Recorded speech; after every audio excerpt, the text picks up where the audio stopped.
Commissioner Gujarat آپ سے مخاطب ہوں۔ سب سے پہلے تو میں گجرات کے عوام کا شکریہ ادا کرنا چاہتا ہوں کہ اب تک انہوں نے ہمارے ساتھ بہت تعاون کیا، اسپیشلی لاک ڈاؤن کے حوالے سے آپ نے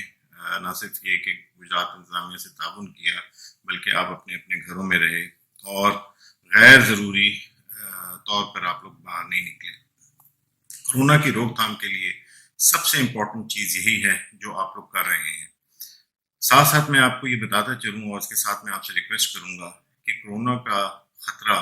ختم بالکل نہیں ہوا اور آنے والے دنوں میں ہو سکتا ہے کہ اس کا خطرہ مزید بڑھ جائے۔ لہٰذا میری آپ سے گزارش ہے اور آپ سے ریکویسٹ ہے کہ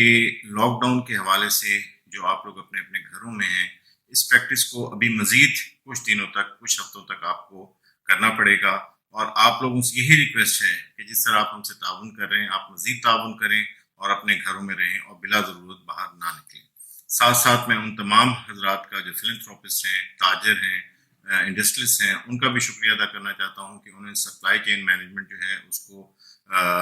کامیاب کیا اور پرائس ہائیک جو تھی وہ یہاں پہ دیکھنے میں نہیں آئی ہے۔ آپ کے پاس ہمارے ایمرجنسی نمبرز ہیں، کسی بھی قسم کا کوئی پرابلم آپ کو ہوتا ہے آپ ہم سے رابطہ کریں، ہم آپ کو ہیلپ آؤٹ کریں گے۔ لیکن میری آپ سے یہی ریکویسٹ ہے، یہی گزارش ہے کہ پلیز اپنے آنے والے دنوں میں بھی اپنے گھروں میں رہیں، ایک دوسرے سے بالکل نہ ملیں، اسپیشلی جو لوگ اوورسیز ہیں ان سے بالکل مت ملیں، اور یہ پریکٹس کچھ ہفتے اور مزید جاری رکھیں۔